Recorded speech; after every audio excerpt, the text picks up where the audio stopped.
اسلام ایک کامل دین ہے، اس میں کوئی کمی نہیں ہے۔ پرانے جو ادیان تھے ان کو اللہ تعالیٰ نے کمال کی مہر نہیں لگائی، یہ نہیں فرمایا کہ بھئی یہ کامل ہیں، کیونکہ وجہ سبب یہ تھا کہ وہ دین کسی خاص علاقے کے لیے تھے۔ ایک وقت کے اندر کئی انبیاء ہوئے، ایک بستی کے قانون اور تھے، دوسرے نبی کے قانون اور تھے،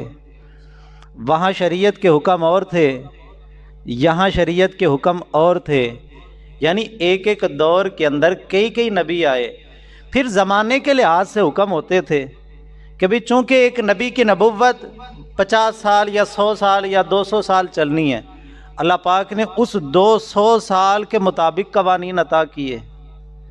کہ بھئی اس عرصے کے اندر جو ضروریات ہیں، جیسی تہذیب ہوگی، جیسی ثقافت ہوگی، اس حوالے سے ہم قانون عطا کریں گے۔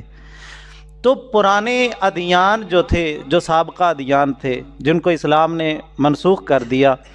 وہ تمام یا تو کسی خاص علاقے کے لیے تھے یا کسی خاص زمانے کے لیے تھے۔ یہ اسلام کو اللہ تعالیٰ نے خاصیت عطا کی ہے، اسلام نہ علاقے کا پابند ہے اور اسلام نہ ہی زمانے کا پابند ہے۔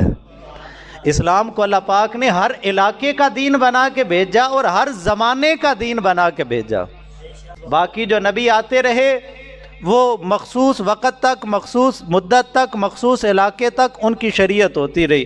اللہ پاک نے اسلام جیسا دین اور محمد مصطفیٰ جیسا نبی عطا کر کے فرمایا ہم نے ختم نبوت کا تاج سجا دیا، اب نبی کوئی نہیں آ سکتا قیامت تک۔ سبب یہ ہم نے شریعت ہی وہ عطا کر دی ہے جو 100 سال 200 سال 400 سال 1000 سال 2000 سال کے لیے نہیں ہے۔ جب تک قیامت نہیں آ جاتی ہر زمانے کے لیے میرے نبی کا دین کافی ہے، ضرورت ہی نہیں ہے کسی اور کی۔ اور یہ ایک اور اسلام ہر زمانے کا، ہر علاقے کا اور ہر بستی کا دین ہے۔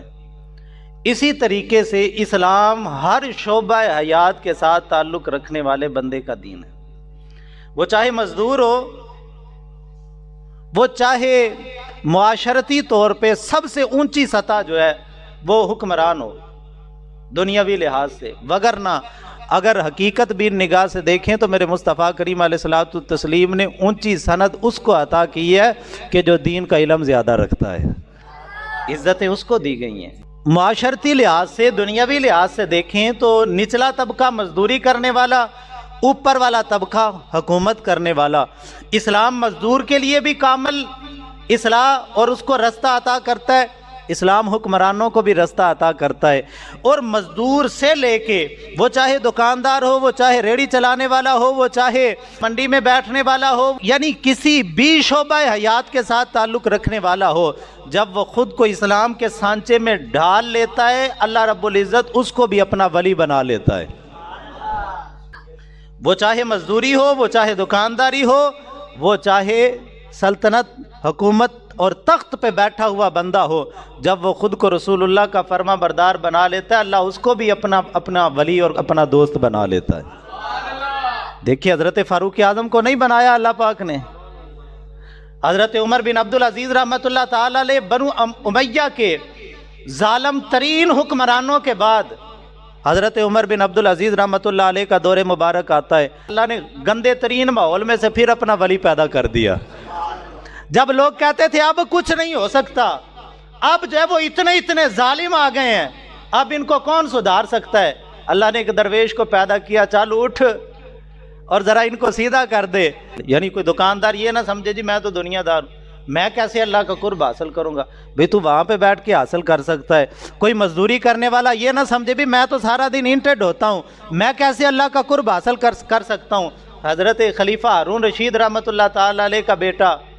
واقعہ مشہور ہے، میں اس طرف نہیں جانا چاہتا، وہ بھی تو سارا دن اینٹیں ڈھوتا تھا، مزدوری میں ہی اللہ نے اپنا قرب اس بندے کو عطا فرما دیا تھا۔ تو کوئی بندہ یہ نہ سمجھے بھی میرا شعبہ حیات میں تو سارا دن دنیا داری میں، نہ میرے بھائی، ہاتھ کار ولے تے دل یار ولے، تیرا ہاتھ کام کی طرف ہو، دل اپنے محبوب کی طرف ہو، تو پھر تو جدھر بھی بیٹھا ہوگا اللہ اپنا قرب تجھے وہیں پہ عطا فرما دے گا۔